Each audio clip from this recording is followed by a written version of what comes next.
Jamaica's Minister of Finance and the Public Service, Dr. Nigel Clarke, announced his resignation as Member of Parliament for St. Andrew Northwestern, marking the end of his tenure as the country's finance minister.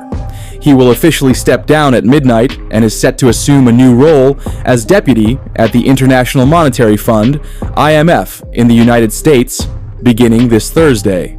Dr. Clarke leaves behind a legacy marked by ambitious fiscal reforms, including a notable reduction in Jamaica's debt without taking on additional loans. His administration prioritized financial independence, focusing on fiscal discipline and budget surpluses to reduce national debt. Clarke's policies aim to create a stable economic environment and attract foreign investment, positioning Jamaica for long-term financial resilience.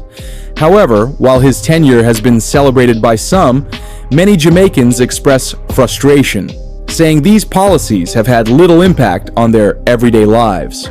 Despite improvements on paper, citizens feel the high cost of living, stagnant wages, and limited immediate relief make it difficult to feel any tangible benefits.